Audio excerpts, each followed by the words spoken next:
This is BBC News. These are the latest headlines in the UK and around the world. King Charles prepares to host a Buckingham Palace reception for dignitaries in London, here to attend Queen Elizabeth's funeral on Monday.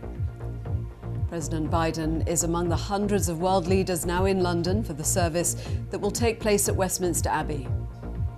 I've seen what London looks like day to day and what it feels like day to day, the hustle and bustle, and to see it just stand still, but do so poetically, is a very moving thing to witness. But it's also the most fitting tribute I can think of. The Queen was here for her people, and now her people are there for her. And I'm Karen Giannoni in Westminster, where mourners have less than one full day left to pay their respects to the Queen. I'll be speaking to some of the tens of thousands of people who already have. In other news, millions of people in southwestern Japan have been forced to leave their homes as the region braces itself for the biggest typhoon in decades. Ukraine says more than 59 bodies have now been recovered from a mass burial site in the recently liberated city of Izium.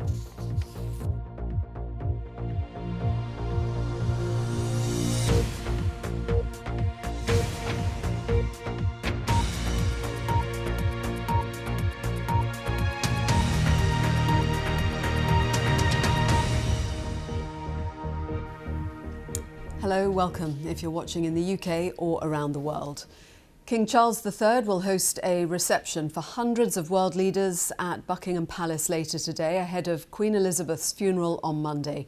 Tens of thousands of people are still queuing to file past the late Queen's coffin in Westminster Hall on the final full day of lying in state. Officials are deciding whether to temporarily suspend queuing, and they've asked members of the public not to set off to join the queue to avoid disappointment.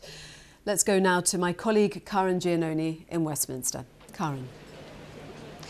Joanna, thank you. Thousands of people are still filing through. Behind me is the final point where they give up their food and their drink that has kept them going all night. They hand it in. Anything still sealed is given to the food bank. Everything else is disposed of, because this is really airport-style security. As you head round the other side of the Palace of Westminster, you have to have your bag scanned. You can only take a very small bag in, and it is extremely tight security. The shot that you're seeing is the bit before you get to us of the very long back and forth shuttling that people have to endure, with the Palace of Westminster so tantalisingly close nearby, but still this really does add to the mileage as they go back and forth. It takes an hour and a half to 2 hours to get through. But the question now really is for anybody trying to join the queue over the next few hours, when is that decision going to come of when to draw a line under entries to the queue back in Southwark Park to the southeast, where 5 miles away as the crow flies, that has been the entry part for this whole queue. The authorities now will be saying, they say a decision will be taken today on when entry to the queue will close as it reaches final capacity. And as you mentioned, Joanna, to avoid disappointment, they say if you haven't already set off now, do not risk setting off to join the queue, because you may get to Southwark Park and they may have finally permanently closed it. But still the people come, and just talking to people, they are aching. They really are tired now. They joined the queue at 10 o'clock last night, and it's taking up to 14 hours to get into Westminster Hall. But they all say it is worth it, and they've really been buoyed by the sunshine. It's such a beautiful morning here just after 11 o'clock at Westminster, and the night wasn't as chilly as it could have been. There are blankets and all sorts of things on hand.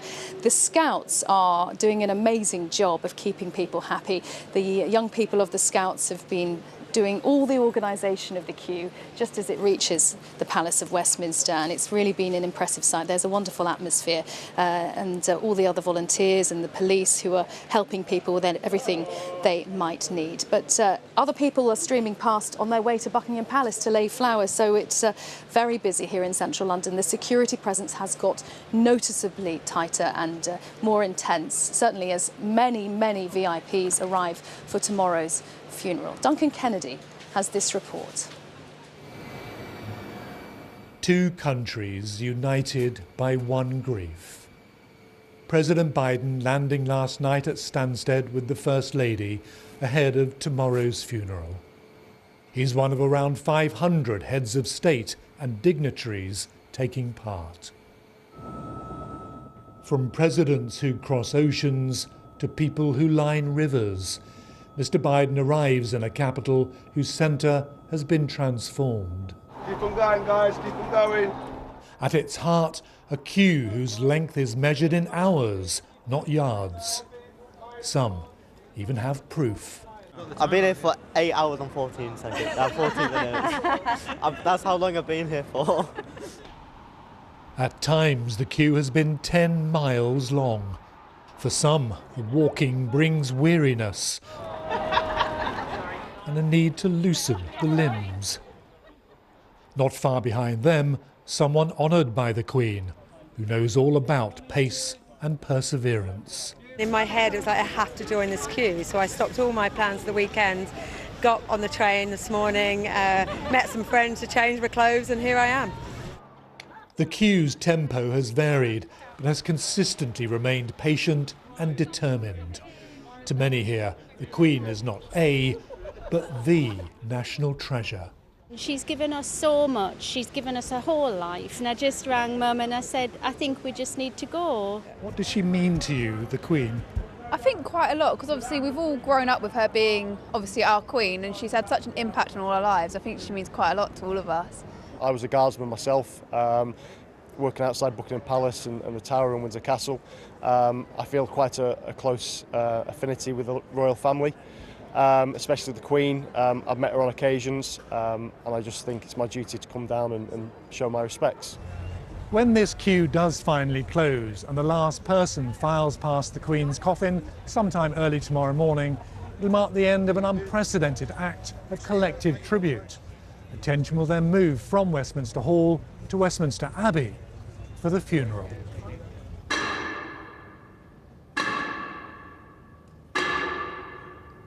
Last night, inside Westminster Hall, standing sentinel to their beloved grandmother, the Queen's 8 grandchildren, posted to all sides of the plinth. A symmetrical display of her extended family's devotion. Flowing around them, those who've come to pay respects to a long royal life, bookended by coronation and commemoration. Westminster Hall carrying the solemnity of a cathedral amid the silence of a library. At Windsor Castle, they've been moving tens of thousands of flowers from well-wishers inside the castle grounds, ready for the burial ceremony, with the blooms all facing towards Her Majesty's beloved home. Tonight at 8 p.m, the country will hold a national moment of reflection for 1 minute, to stop and think about the life and legacy of the Queen. It comes ahead of tomorrow's funeral, a momentous occasion of state, a family farewell, and a full stop moment in this nation's history. Duncan Kennedy, BBC News. Well, the Queen Consort Camilla has been talking to the BBC about her recollections of the late Queen Elizabeth II.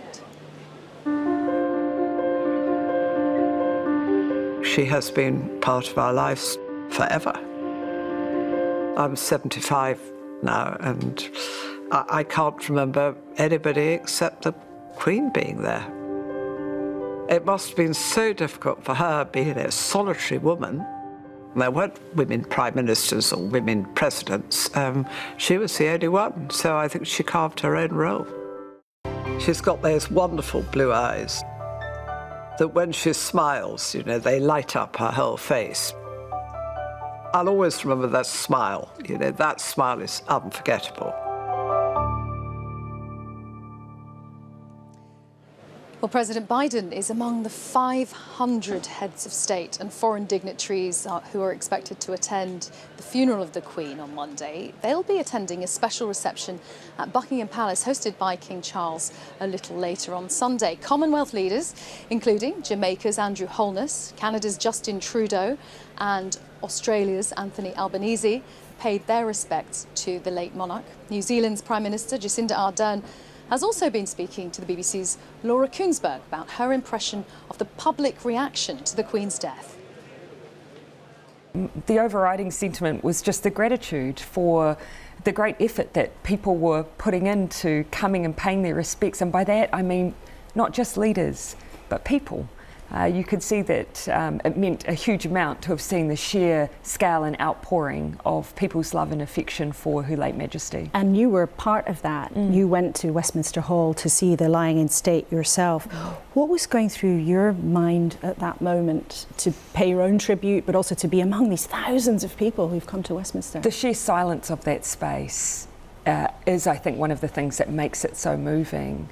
But alongside that, observing as you do that, you're standing there alongside members of the public who have queued and waited as much as 20 plus hours to be there to share that same moment that you're having. Amongst everything else, I think the thing that I will take away from this period is just the beauty of the public's response. The kindness that you see from members of the public, the patience, the camaraderie, that has been for me the most moving tribute of all, has been the public response of the British people. And I know you lived in London once upon a time. Yes. Are you surprised by what you see? You know this country well. Has it taken you? It doesn't surprise me at all, but I think what it does is give me that sense of contrast. You know, I've seen what London looks like day to day and what it feels like day to day, the hustle and bustle, and to see it just stand still, but do so poetically, is a very moving thing to witness. But it's also the most fitting tribute I can think of. The Queen was here for her people, and now her people are there for her. And she was also, there having those very important relationships with leaders like you from around the world. Let's talk about your relationship with the Queen. I mean, you first met her in 2018. I think we can see a picture of you meeting her for the first time when you were expecting your first child. Quite pregnant, yes, as you can see. Do you remember what she said to you then? Oh, I do. I remember the first conversation that we had before the reception. We had the ability to have a conversation between her and myself and my partner Clark. I asked her, for instance, of course, what was one of the things on my mind alongside being a new Prime Minister was being a Prime Minister and a mum. And when you think about leaders who have been in that position, there was Benazir Bhutto, there was myself, but before that there was the Queen. And there were so few to look to, and so I said to her, how did you manage? And I remember she just said, well, you just get on with it. And that was actually probably the best and most, I think, factual advice I could have. You just take every day as it comes, and she did. But I have such respect for her because I see now what it takes to be a mum and a leader, and she did it more times over than I. You've expressed great affection for the Queen, but in terms of the relationship between our two countries, there were occasionally protests when she visited New Zealand some years ago. And you say now that it is inevitable that New Zealand will become a republic in your lifetime. Why do you say that? I think even the Queen herself has observed and acknowledged the evolution over time in our relationships. In fact, when she came to New Zealand several decades ago, she herself acknowledged that the treaty between Indigenous New Zealanders, Māori, and the Crown had been imperfectly observed. That simple observation is still spoken of today because it demonstrated that she was reflecting back her observation of the reality and of New Zealanders' lives. And so certainly, and this is just simply my observation is that there will continue to be an evolution in our relationship. I don't believe it will be quick or soon, but over the course of my lifetime. Jacinda Ardern of New Zealand there with Laura Kuenssberg. But as world leaders arrive for the Queen's funeral, not every country has been invited. Russia's Vladimir Putin is off the list, as well as Belarus and Myanmar's leaders. They also haven't been invited. The BBC understands Syria and Afghanistan didn't get asked either, nor did Venezuela, because the UK does not have full diplomatic relations with those countries. Well, the British Prime Minister Liz Truss will take part in the 1-minute silence later at 8 p.m, standing on the doorstep of number 10 to mourn and reflect on the life and legacy of Queen Elizabeth II. Earlier, the Irish Taoiseach, Michael Martin, arrived in Downing Street ahead of a meeting with Liz Truss. She's been meeting other leaders too. So much activity here at Westminster, so much activity too at Buckingham Palace, and so many people streaming along the roads here towards Buckingham Palace. Let's find out more about what's going on there with our correspondent Helena Wilkinson. And Helena, are the crowds continuing to grow in front of the palace? Yes, they are. We arrived here very early this morning. People started arriving, standing by the gate. You can see, though, behind us, quite a big crowd now has gathered. Let's just get our camera to give you a slightly closer look of what we are looking at here. And you can see lots of people there. The barriers are up. Some people are just sort of stopping by the palace gates and then moving on, but lots of others are just waiting. What we are seeing here this morning outside Buckingham Palace is quite a bit of activity when it comes to cars going past. Some diplomatic cars we've seen pass by in the last couple of hours with police outriders, and those waiting here trying to spot who is inside those cars. Nobody from the royal family has passed by yet. I'm sure those waiting are wanting to see somebody come out at some stage. But the focus really will be here at the palace later on today, and that is why, as you've mentioned, the King, who has another very busy day ahead of his mother's funeral tomorrow, later on today here at the palace he will be hosting a formal state reception. Now, we know there are going to be 2,000 guests at the Queen's funeral tomorrow.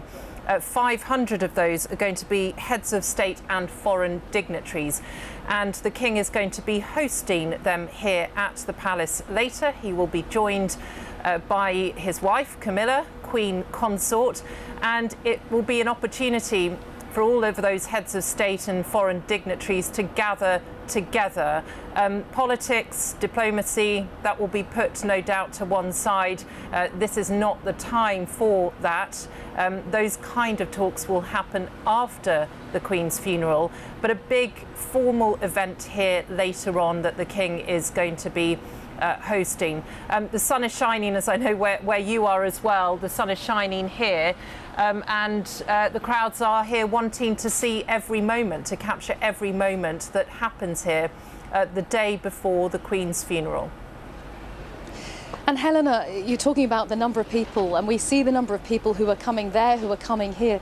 Thousands and thousands of people. We don't know the exact number, but as well as those people, there's the matter of all the foreign dignitaries and VIPs to keep secure. The policing operation just must be staggering. We've got officers all around here from forces all over the country who've been drafted in. Yes, you think about the scale of this tomorrow, the number of world leaders, presidents, prime ministers, also attending the funeral tomorrow are going to be members of the royal families from across Europe. It is going to be a vast police operation for them to have to deal with it. But also, as you mentioned, the crowds as well. Crowds and crowds of people are expected to line the streets around central London in order to be there for what will be a historic moment. So yes, there are a huge number of police officers out and about. Many of them we won't be visible, but you can probably make out behind us a number of them dotted around here, and that is, as you mentioned, the dignitaries. We have seen a number of diplomatic cars pass by here this morning with police outriders, and so the operation to manage not only the crowds but also the world leaders who are going to be attending, arriving. Some of them, as you've mentioned, have already landed in the UK, including the US President Joe Biden. He landed at Stansted Airport just before 10 o'clock yesterday with his wife Jill. And they, we understand, are going to be here later on this evening at the palace for that formal reception, which has been hosted by the King. Just one other point is that some of the heads of state are going to be given the opportunity to sign a book of condolence for the Queen at Lancaster House, which is close to where we are. And also we will expect over today to see some of the world leaders go to Westminster Hall and pay their respects to the Queen as she lies in state for a final full day today.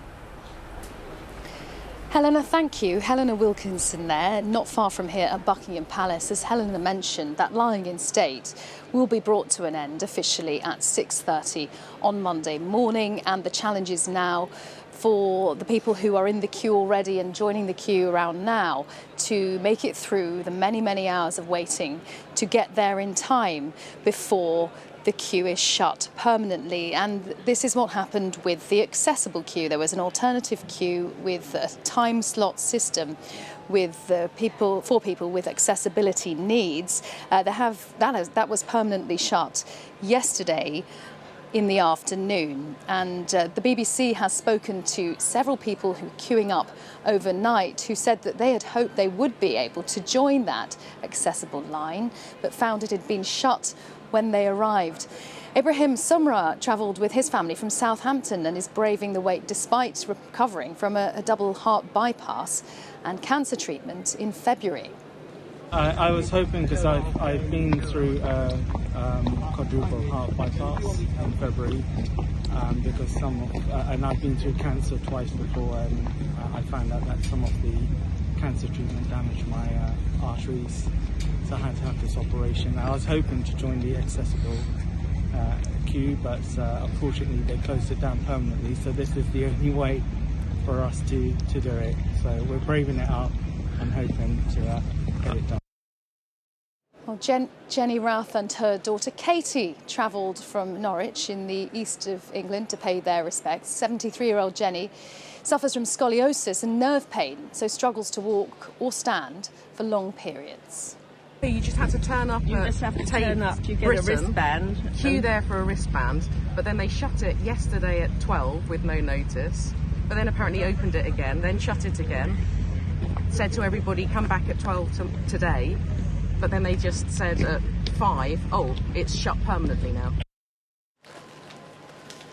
So the advice for the queue itself now, just to remind you of that advice, the decision is going to be taken in the next few hours. We don't know when at this stage, when entry to the queue will be closed, as they say it reaches final capacity for people to make it through before the 6:30 a.m. deadline to the end of lying in state. But the message is to avoid disappointment. The chance of you travelling for hours, perhaps from around the country, to get here, to make it to Southwark Park, to join the queue, you are advised not to make that journey, because the chances of you arriving after that queue has been closed are quite high now, as the authorities are trying to calculate at what time they need to close the main queue permanently. But the people that you are looking at now, they have been the ones coming through the Snake just over behind us where we're here. They've been in that queue for 13 hours. They have walked through the night, but they have a spring in the step because they know they are finally arriving towards the end of that journey. Joanna, back to you. Thank you very much, Karen.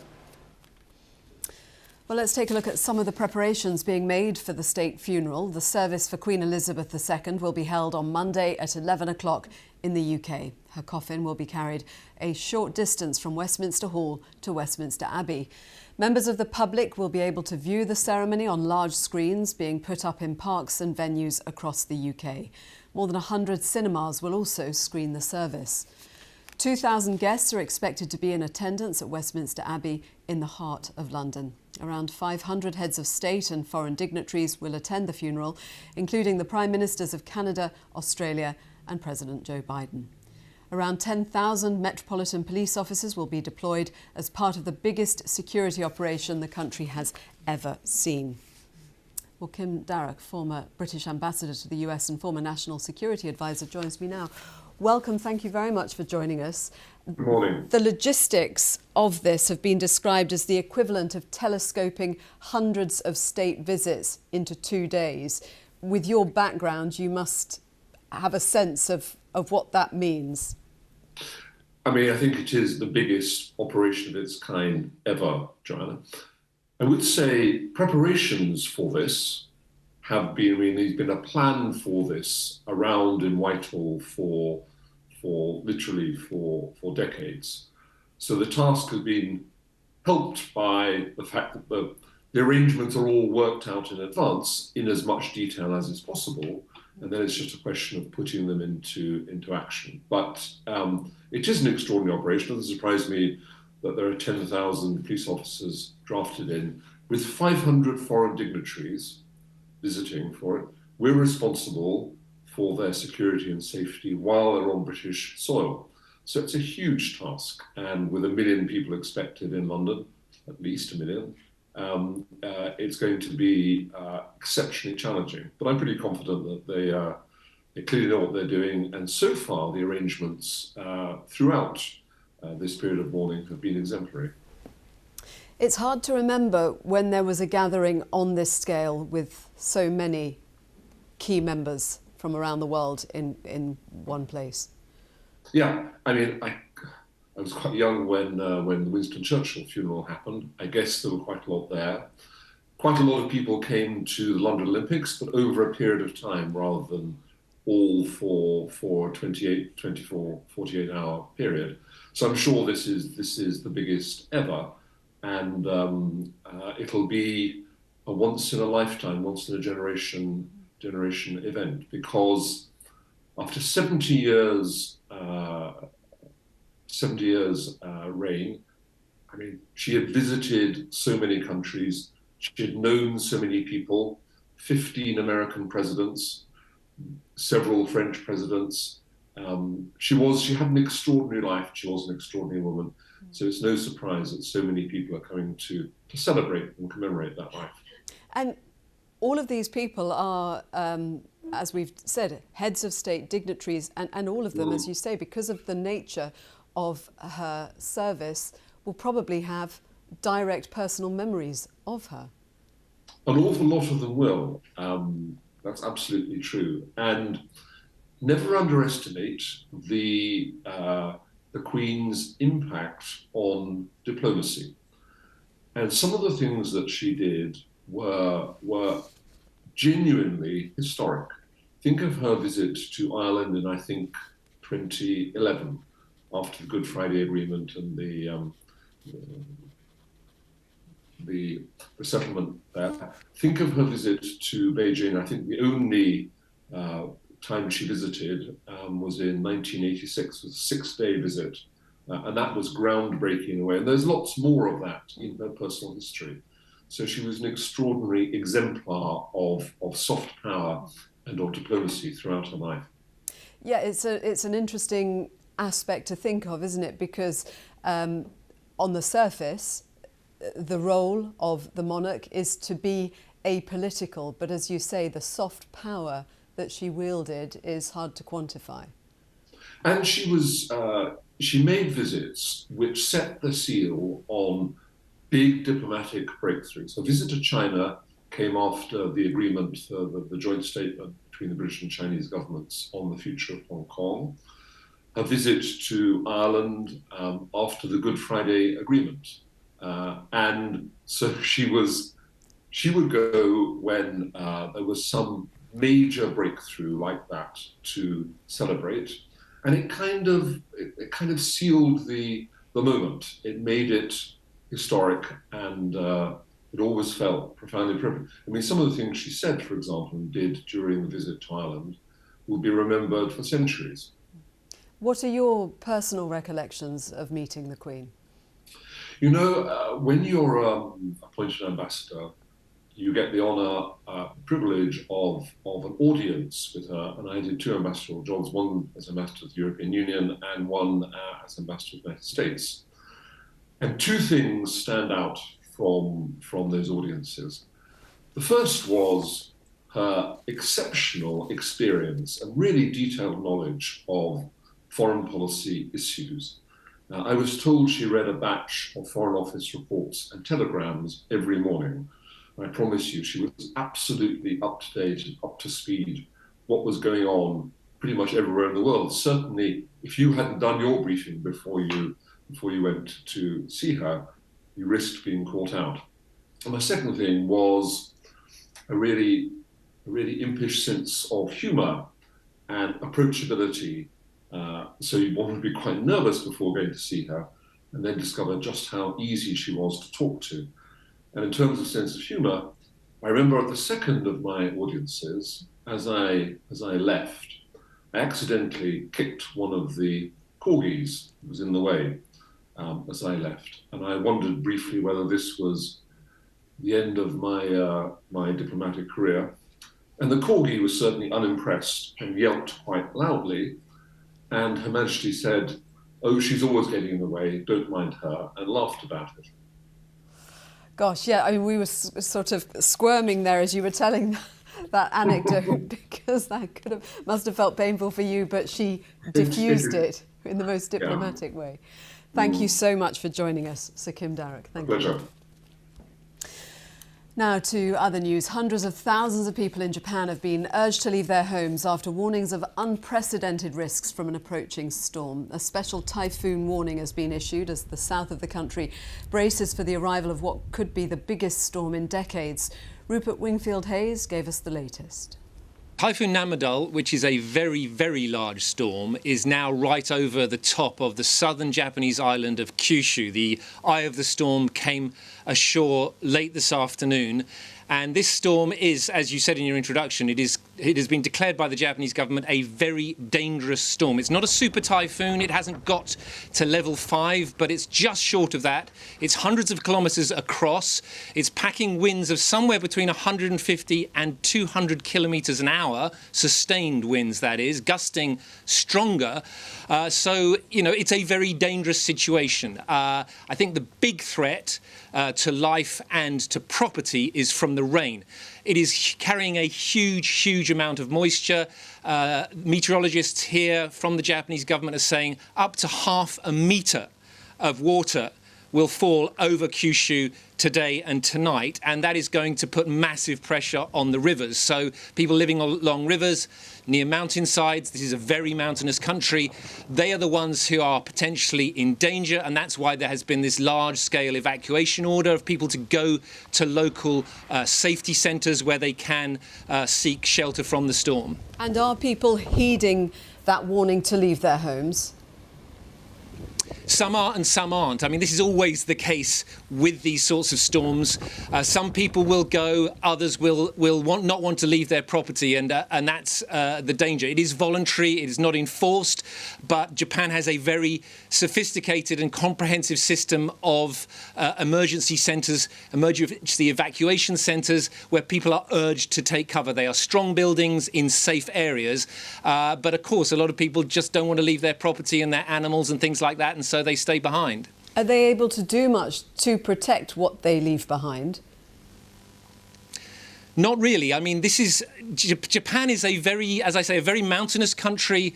It is a very rugged and beautiful country, but that means that most people live in fairly narrow valleys, either against hillsides or close to rivers.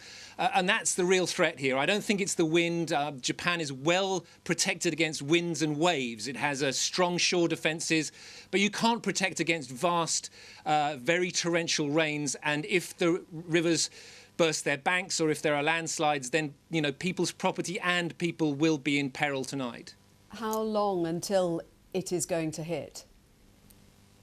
It's hitting already. The rivers are rising in Kyushu.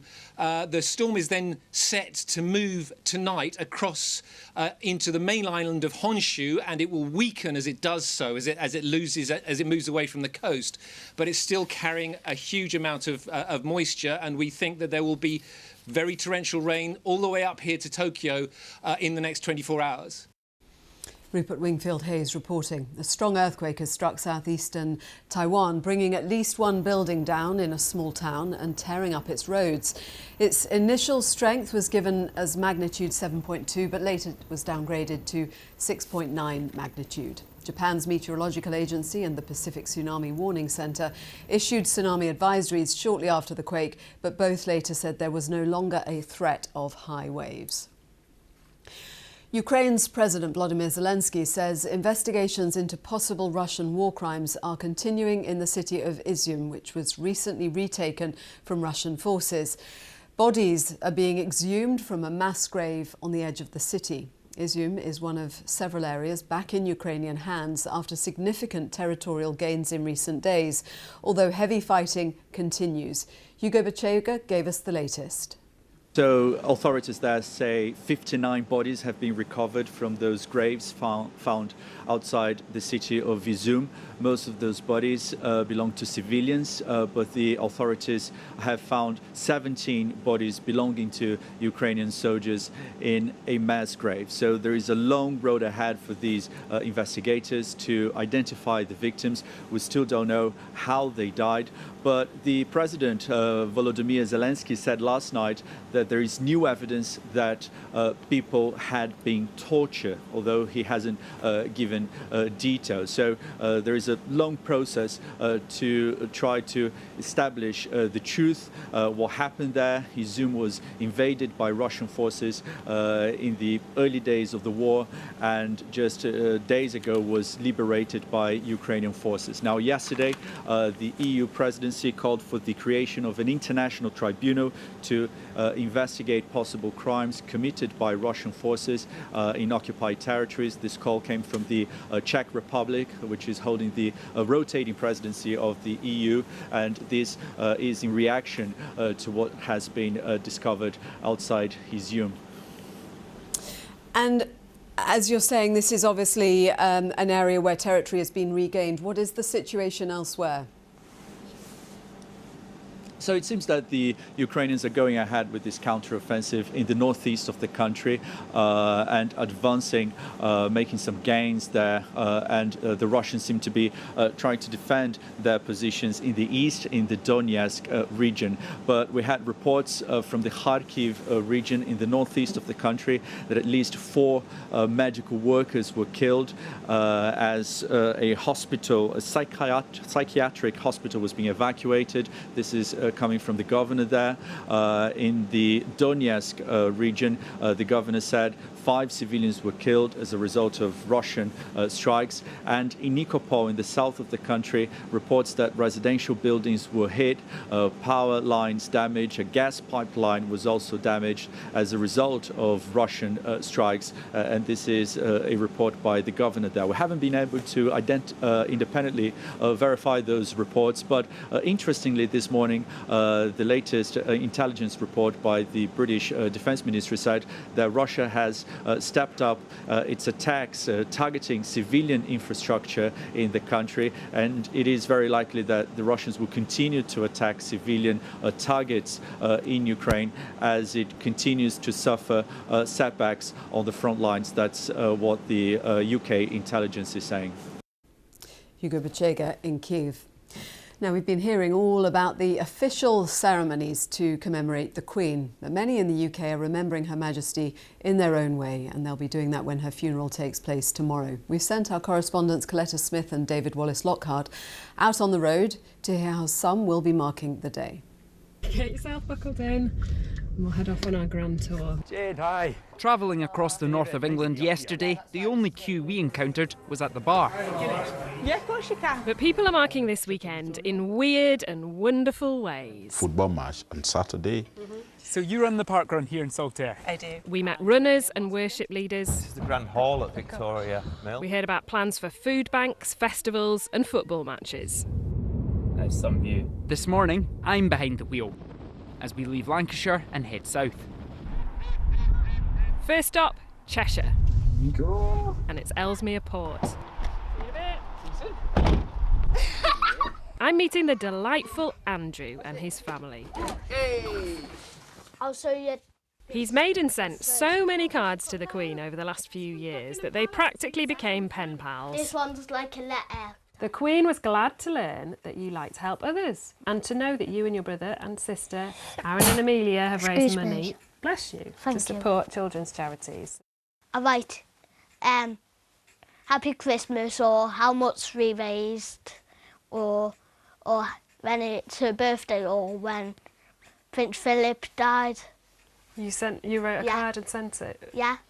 or her 70 years on the throne. That's a really lovely idea. Yeah. Who's next then? Who are you writing to next? Good luck for Prince Charles for being king. Yeah. And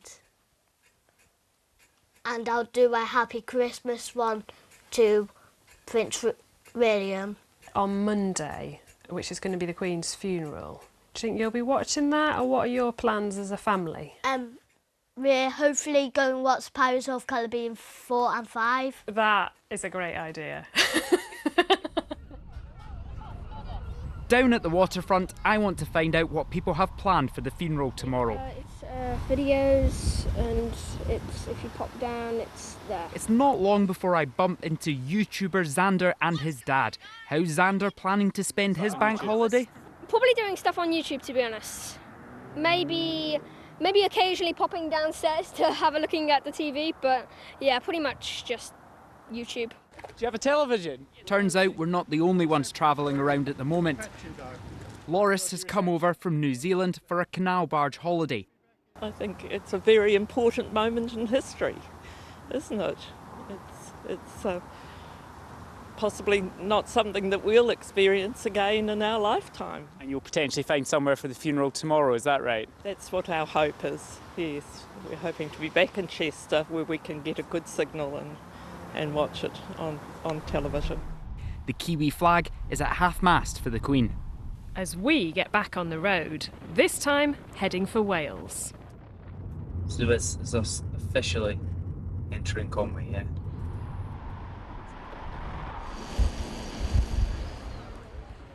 I've got the best deal this afternoon. A proper day out at the seaside. And here in Llandudno, the pier is packed. But it'll be a different scene tomorrow as the whole thing will be closed off. Bank holiday is usually the busiest throughout the year for us, but we just thought we made the decision before it'd be right in the eyes of the public as well. Also, all our staff, all our team, they want to spend the day remembering. You've never had any royals? No, not yet, not yet. On this particular wheel? Not yet, no. But well, hopefully, hopefully, soon. Hopefully they'll come down. So you run the pier here, but you're not a fan of heights? I'm not, no. It's the second time I've been on it. My colleague who runs the wheel, he does on purpose, stops it right at the top for us. He knows full well I'm scared of heights. So. I'm dropping in on Alicia. Alicia, hi. Hi. I'm David. Nice to meet you. She's an artist who posts her work on TikTok. Her recent painting of the Queen has around 2.5 million views. I spent ages and many hours looking at her face and trying to work out her features and everything. So yeah, I was really upset. So I sort of felt like I knew her. Sometimes being far away doesn't mean you can't feel close to someone. Everywhere we've been on this road trip has felt very far from London, and it's felt very far from those official events. But still so many people wanting to mark this weekend somehow. And we've ended up in a land that's built around the holiday industry, but this bank holiday weekend looks like no other. Yeah. Should we start thinking about heading back? I'm not going anywhere until I finish this ice cream and devour the flake. That's a good point. Let's go back to my colleague Karen Giannoni, who's in Westminster, where people are still queuing to see the Queen lying in state. Karen, over to you. Hi Joanna, we are back in the queue again, and the people coming through here, they are getting a welcome little boost here from the Scouts. The young people of the Scouts are doing an incredible job. They're doing 8-hour shifts, 3 shifts every 24 hours through the day, through the night. These young people are working so hard to keep everybody in the queue as uplifted as they could be after standing on their feet, walking miles and miles for, I think it's just over 12 hours now the people have been through before they get to this point. There's a bit longer. This is just over where behind us is where they give up their food and drink. They've kept them going and go into the airport style security. Let's have a chat with some people who have been through the journey. We're live on BBC News. Can I have a word with you how long you've waited? Since 11:30 last night. How far did you travel to get here? We travelled an hour and a half, so we live in West Sussex, so not too far. Okay, and your motivation for coming down? We just thought that, whilst it's something that you'll never do again. So whilst we can do it, let's come and do it. So that's why we're here. What's the night been like? You've been all through the night in the darkest hours. It's been cold. How's it been? Hard work, but really good. Kept on with the motivation of everybody else. Buoyed You can on keep by walking the as you go. camaraderie. Yeah. It's been really good. Are you in a group together? Yeah, right. I made friends with this. And you've lovely made lady. friends as well? Yeah. It's been really It's a good atmosphere. Everyone's around, and it's nice that everyone's doing the same thing and Yes. all in it together. So you bonded after 12 hours together with the people around you. Yeah. It's been fabulous. Honestly, just the best experience. I wouldn't have missed this for the world. That's amazing. wonderful. Thank you very much. We'll let you go on your way. Can I talk to you for BBC News? We're live on the air. Hi. How's it been through the night? We'll keep walking, so I don't want to stop you at this point. I don't feel that cold at all. Like, really? people feel cold, yeah. You have a jacket, but yeah, I got a jacket, yeah. It's warmer now. Well, yeah, I'm well prepared. Where did you travel from to get Manchester. Manchester, Yeah. right. I think we've got some Greater Manchester Police quite nearby as well. Lots of people down from Manchester. Yes. And what was your motivation to stand there all through the night, walk for all pay those respect hours? to the Queen. Yeah. Visit to Hong Kong, so I'm from Hong Kong, so Really? yeah. Really? Yeah, So pay very respect. special to you? Yeah, it is, yeah. Yeah. Thank you Yeah, very thank much. you. We'll let you go. We won't delay you too much. Well, you can. You can also tell. I've come for my mum. Well, You've come for your mum. I have, yeah. So this is very important to you to do for the It Queen is. and for your mum. yeah, my family and my grandparents. Oh, that's so, lovely. Yeah. How far did you travel to get here? Well, I live in Epping, so I'm Okay, quite so close. They're quite all close from in East Lincolnshire and London. Oxfordshire, Yeah. And what's the night been like? What has the walk down been like around here been like? A bit tiring, Yeah, I but can it's been imagine. lovely to meet all these people that I've met. So people from America, and we've been chatting Really? about what the royal family's about. And, Yeah, let's keep walking. Don't We'll don't keep lose your walking. place on No, our no, behalf. I won't. So. Yeah. So was it very cold overnight, or was it just about bearable? Just about bearable. Yeah. So yeah, just need some new shoes, I think. My feet are I can hurting. imagine your feet are hurting. Yeah. And you think it will be worth it? Will be Yeah, worth it'd be it all? worth it tomorrow. Yeah. Yeah. Well, it's going to be worth it, is it? Of course, Yeah. yeah. Why else would we be here for 12, 13 hours? That's amazing. It'll be really special. Yeah, we hope you have a very Thank you special very experience much. in there. Thank you very much for stopping See for a you. while and talking to us.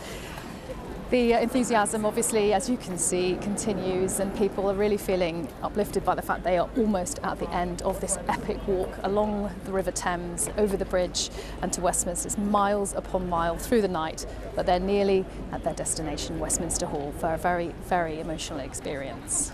Thank you, Karen. Well, the Queen's style has been documented through thousands and thousands of images, literature, and as a design inspiration. As London Fashion Week continues this weekend in the UK, the week began with a minute's silence in tribute to Queen Elizabeth II. In 2018, the late Queen sat front row at Richard Quinn's show at London Fashion Week, where she awarded the designer the inaugural Queen Elizabeth II Award for British Design. Well, let's talk to Bethan Holt, the author of The Queen, 70 Years of Majestic Style, and also the Fashion News and Features Director at The Telegraph. Welcome, thank you very much for joining us.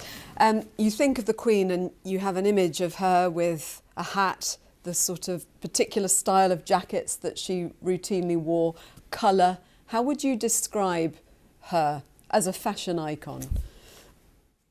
I think the Queen really is the ultimate fashion icon because she developed a look that was completely her own. It wasn't really influenced by trends or, you know, the latest thing that was in the shops. It was really all about what was right for her in her very unique role in the world. She always said that she had to be seen to be believed, which is where this idea of her as the Rainbow Queen came from, because she loved just wearing these really bright colours that meant even if you were right at the other end of the mall or right back in the crowd, you could see her in her lime green or her fuchsia. So I think she is going to remain a fashion icon, a fashion inspiration for years to come now, because there is just no one quite like her. And as you say, her style transcended fashion. How was it developed? I mean, obviously she had fashion designers, Norman Hartnell, one of the very well-known designers who worked with her from early on. Did she have input, do you know, into the style? Absolutely. In my research for my book, I found lots of examples of designers saying things like, I don't dress the Queen, I provide clothes for her, and she then dresses herself. You know, she had very strong opinions about it. In the 1950s, she was a real kind of fashionista in a way. She wore those nipped in waist, the big full skirts that were very fashionable at the time. And she actually had a big influence on style herself. But it was more into the 1960s that she developed the way of dressing that we knew her for and loved her for, right up until the end of her life. So really, you know, from all that time in the 1960s, up till now was when we saw her do the bright colours with the matching hats, the straight tailored coats. That was a look that she landed on and that worked really well for her, and meant that she didn't have to worry too much about, you know, whether it was maxi skirts or mini skirts that were in fashion at the time. Even pictures that we see of her wearing a headscarf, a cardigan, a skirt, and with her corgis. I mean, here's one without the corgis, but any of these images are so iconic and look like they could be straight out of the pages of Vogue. She just exuded presence, whatever she was wearing. Absolutely. She had really innate style, I think. And even when she was doing very practical things, like you refer to, you know, in her sort of country attire, she loved being out riding, walking in the countryside. She still looked utterly immaculate and like she was more of a model doing that thing rather than actually out there doing it. I think headscarves are something that she will really be remembered for because they were a very personal passion of hers. The uniform, the bright colours, that was her doing her job. Whereas I think she actually genuinely loved her headscarves, and I know that she used to ask for them as birthday gifts as well. So I hope that that will be something that will always be linked to the Queen. I wonder whether people will start to take on actually some of these elements of fashion almost as a, maybe not a tribute, but just we've seen so many of these images over the last couple of weeks, and it is a reminder of that style. Absolutely. Well, we've seen the royal family wearing pieces of her jewellery over the past week, her pearls and everything. So I think it would be lovely if the Queen Consort or the Princess of Wales was seen in a silk headscarf in the months to come. It'd be a lovely tribute. Thank you, Bethan Holt. Thank you very much.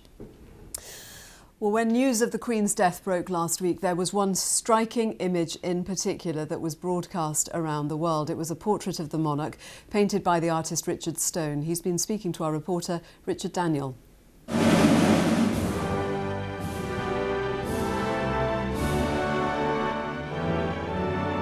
It was an image seen around the world when the Queen's death was announced last week. A portrait completed 30 years ago by the Essex artist Richard Stone. This is the very first sketch for the portrait that I'd been commissioned to paint of the Queen. The very first sitting, when I was setting out to capture not just a likeness, but something in her face that reflected her personality. A year later, this life-size head study was published with the Queen's approval, but some newspapers were scathing.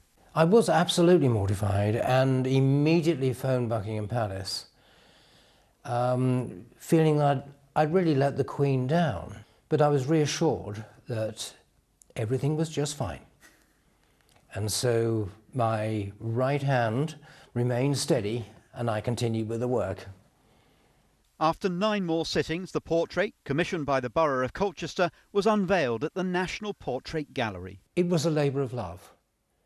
I enjoyed every single second of agonising over that picture. I so wanted to get it right. I mean, it was a huge privilege to spend so much time with the Queen, and she was terribly generous with her time. We all knew the Queen was 96 and getting increasingly frail. But her passing was so quick, none of us were prepared for that. And then coupled with the fact that it was my portrait that was being broadcast and transmitted around the world, it was a goosebump moment. I'm still trying to come to terms with it. I can't quite believe that we now have a king. He painted his first royal portrait aged just 21, and it's his dearest wish that one day he might be asked to paint the king. I'd love to. I've so enjoyed my sittings with him in the past. He's a truly remarkable man. The sittings with him have been a great pleasure because we've just talked about art. And if that opportunity ever arose, I'd love to accept the challenge. Richard Stone talking about that remarkable portrait of the Queen. Now, let's just take you to central London, that queue for people to see the Queen lying in state at Westminster Hall. Hours and hours in this queue for these people, 13 hours or so. This is just towards the end point of the queue when people have to snake back and forth as they prepare to head over the bridge and get into Westminster Hall, and that is where the Queen lies in state today, the last full lying in state. And people are being told now, please do not set off to join the queue as the lying in state is reaching its full capacity now. You're watching BBC News.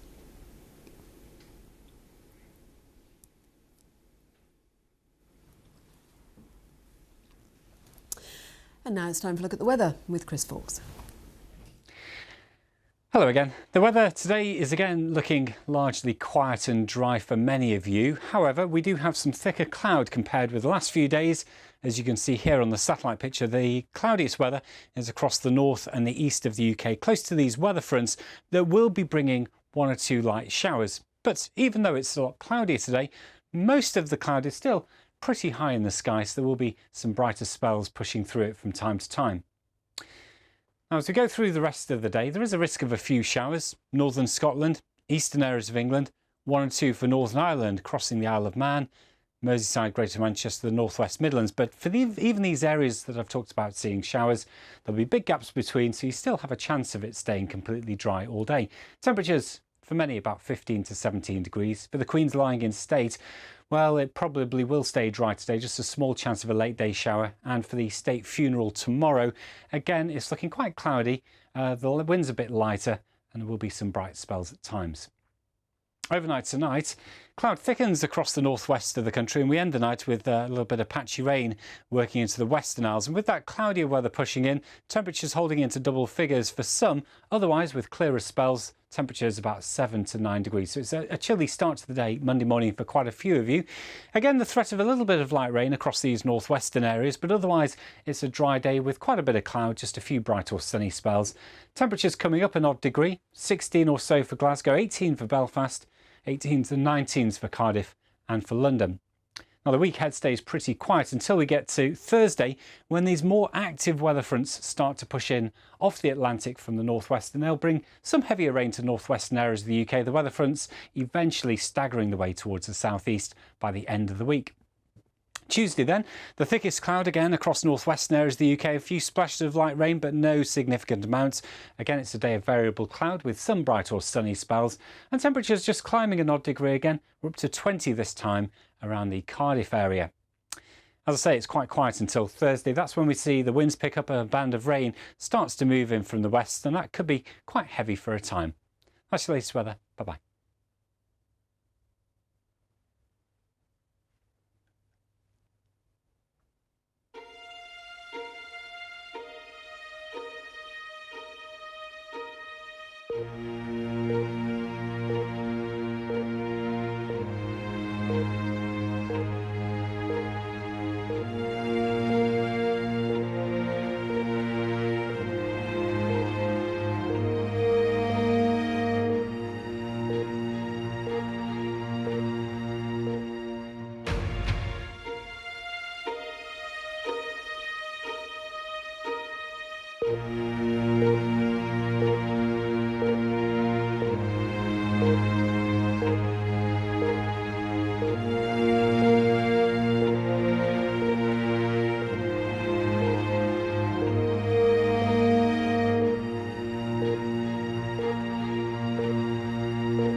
This is BBC News. These are the latest headlines in the UK and around the world. King Charles prepares to host a Buckingham Palace reception for the dignitaries in London who are here to attend Queen Elizabeth's funeral on Monday.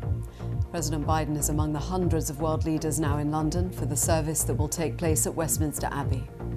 I've seen what London looks like day to day and what it feels like day to day, the hustle and bustle, and to see it just stand still, but do so poetically, is a very moving thing to witness. But it's also the most fitting tribute I can think of. The Queen was here for her people, and now her people are there for her.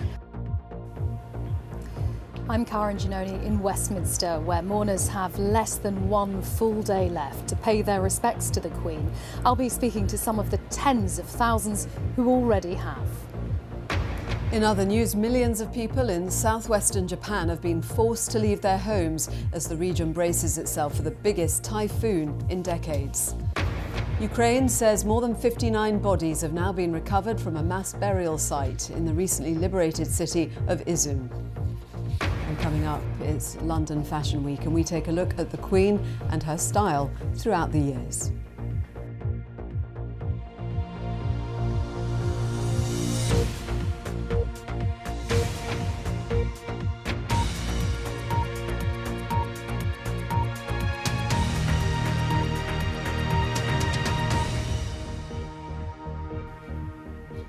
Hello and welcome if you're watching in the UK or around the world. King Charles III will host a reception for hundreds of world leaders and royals at Buckingham Palace later today, ahead of Queen Elizabeth's funeral on Monday. Tens of thousands of people are still queuing to file past the late Queen's coffin in Westminster Hall on the final full day of lying in state. The line is expected to close later today, so officials have advised people thinking of joining the queue not to set off to avoid disappointment. We can go to my colleague Karen Giannoni, who's in Westminster. Karen. Joanna, welcome to Westminster, and potentially we are entering the final hours of the final full day that queuing can continue because, as you say, there is going to be a point, perhaps in the next few hours, when the authorities say the queue must close, that the people coming into this building in their tens of thousands will have to stop before the deadline of the official end of the lying in state at 6:30 on Monday morning. But still, for now, they come. 13 hours is what these people have walked through the night to be where you can see them now, going through the phenomenon known as the snake that condenses so many people into such a small area but reduces the length of the queue. You could see with your eyes. It's a deceptive view of Westminster when you reach the beginning of this. You've still got all this sea of people to shuttle back and forward through before you finally come to the tight security behind us, where you go through airport-style queues in a white tent that you can now see, and that takes you on your final approach into Westminster Hall itself. But as you've been seeing in the many hours of coverage of the queue and the people coming through, all the hours, all the steps, the weariness, the tiredness, those desolate hours in the middle of the night when the queue stops for an unidentified amount of time for no reason at all, it seemed, before continuing on. Even those dark moments when people felt bleakest has been worth what they're coming through now. It has been a beautiful morning here in London. The sun has been shining all morning. People are getting rid of the blankets and the thick coats that have kept them going through the night. But these people joined 10, 11 midnight last night. They're still walking. It's not just many people coming to London, not just for the queue also, but just to come to Buckingham Palace and be around in central London, to feel that they are part of this moment in history, and as well as the general public, hundreds and hundreds of VIPs. Duncan Kennedy has this report. Two countries united by one grief. President Biden landing last night at Stansted with the First Lady ahead of tomorrow's funeral.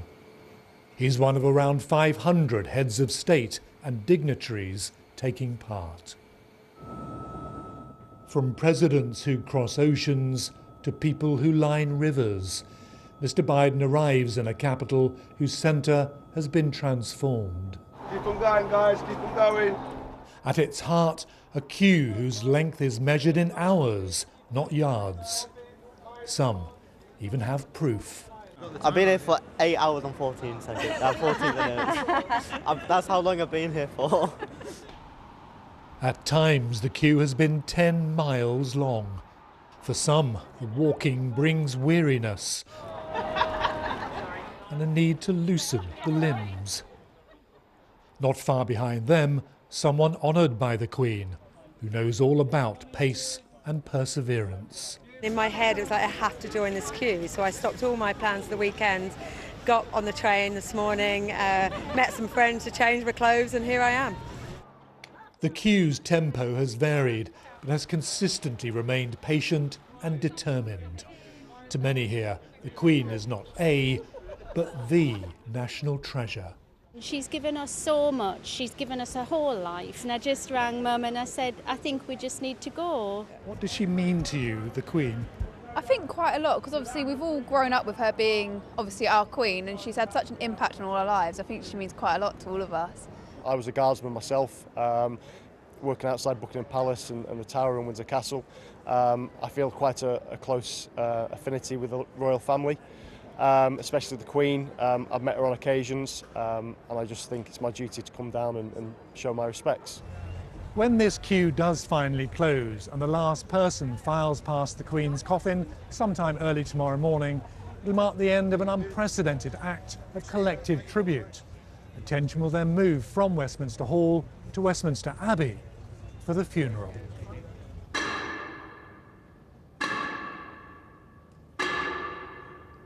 Last night, inside Westminster Hall, standing sentinel to their beloved grandmother, the Queen's 8 grandchildren, posted to all sides of the plinth.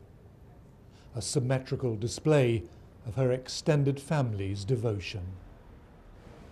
Flowing around them, those who've come to pay respects to a long royal life, bookended by coronation and commemoration. Westminster Hall carrying the solemnity of a cathedral amid the silence of a library. At Windsor Castle, they've been moving tens of thousands of flowers from well-wishers inside the castle grounds, ready for the burial ceremony, with the blooms all facing towards Her Majesty's beloved home. Tonight at 8 p.m, the country will hold a national moment of reflection for 1 minute, to stop and think about the life and legacy of the Queen. It comes ahead of tomorrow's funeral, a momentous occasion of state, a family farewell, and a full stop moment in this nation's history. Duncan Kennedy, BBC News.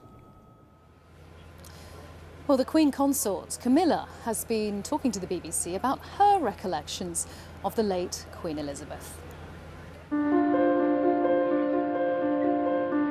She has been part of our lives forever.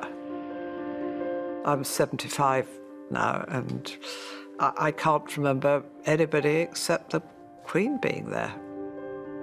It must have been so difficult for her being a solitary woman. There weren't women prime ministers or women presidents. She was the only one, so I think she carved her own role. She's got those wonderful blue eyes that when she smiles, you know, they light up her whole face. I'll always remember that smile. You know, that smile is unforgettable.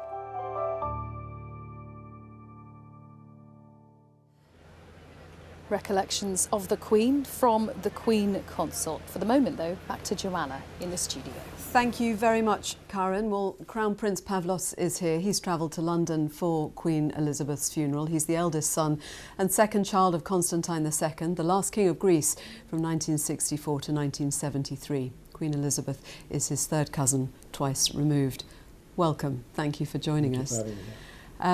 What are your memories of the Queen? Well, the Queen has always been a very kind person to my family, always received us with a smile. My parents were very well taken care of by her when we left Greece, and obviously lived in England for many years thereafter. And my father was always a good confidant for the family and was always by her side. And sadly, he's not so well now, so he's unable to come over. So I'm going with my mother and my wife to stand in for my father. But the Queen was always receiving us with great smiles and family, friendship, always inquiring of how things were going on back home or elsewhere. One of the most wonderful people ever. One of the most wonderful people ever. So much has been said about her empathy and kindness. That's something you saw up close. Her empathy, her kindness and her service. And she was a real guiding force for the rest of us young people, not only from her family, from beyond that, and for her husband as well, Duke of Edinburgh. Both of them were dedicated to their service. And that came through in a very natural way to us as well, because they'd ask you questions on what you were doing in life and how you were getting on, and expected to move on in the right way. And those were great guidelines that she kept till the very end. And you obviously had that link, not just the family link, the personal link, but also through your own service with the military. Yes, I served in the Royal Scots Dragoon Guards, which is one of the regiments she is Colonel-in-Chief of. And it was, for me, one of the most wonderful experiences to have actually served her directly as such. A wonderful Scottish regiment, and one of, in my mind, the better cavalry regiments. Great service honours, and I was very lucky to have been there when she visited us, when I was in station as a young officer, as well as coming back to visit the regiment a few years ago when she gave us our new standards. And so she's always had great contact with the regiment, and so I feel like not only am I part of her regimental family, but also the real family. So both combined are a wonderful experience for me. A big loss. Big loss. She passed away in Scotland. Regiment comes from Scotland. These are things that I also felt close to, having served with the Scots Regiment. And you know, people used to ask me, why am I there? And I said, well, I don't know. I tried to figure a regiment I could fit into, and I fit in very well with the Scots for some reason. Maybe we have blue and white flags is one of the reasons. But she was always well revered, and it's a comic relief. I know my mother would give me a phone call every so often, and I would be told at the officers' mess, you know, the Queen's calling. I said, you better tell me which one. So, not many people can say that. And there also, I read actually a really nice little moment from your own wedding when the Queen was there and the official photographs were being taken, and she took her place in the front row for the formal photographs, and actually your wife's train was sort of laid out. She helped us to rearrange it. She obviously knew how to maintain, you know, the right decorum, and being a lady herself knew what women liked and have things taken care of in that way. But she's a very human person, and I think anybody who has spoken to her, have met her, have realized that the real human being behind that. I think even in the latter years where we've had social media being more apparent, you can see a lot more of herself and the family. I think the last maybe 5 years, the line between herself as a Queen, the then Prince of Wales, now King Charles III, and now William being Prince of Wales, they have had a really good time to join that chain of command, and I think slotting straight through it could not have worked better in my mind, and it's a lot to say to her, opening up her mind to the new ways of communicating. And when you describe her as a very human person, I mean, she transcended us all, but that humanity is what gave that connection. Exactly. And you see it by that wonderful video she did with Paddington Bear. I mean, that's such a heartwarming experience that nobody expected. The whole of England, the whole of London went sort of, when she came on the screens. And these are very special moments which we'll always remember, of her ability to be such a human touch to the people. And the people turning up to visit her, you know, 12 hours or more hours standing and walking, it's an example of how they really felt of her passion towards her country and her realm. I'm honoured to have been part of that for a time of my life. Yeah. We're just going to say goodbye to viewers watching us on BBC Two. Coverage continues on the BBC News Channel.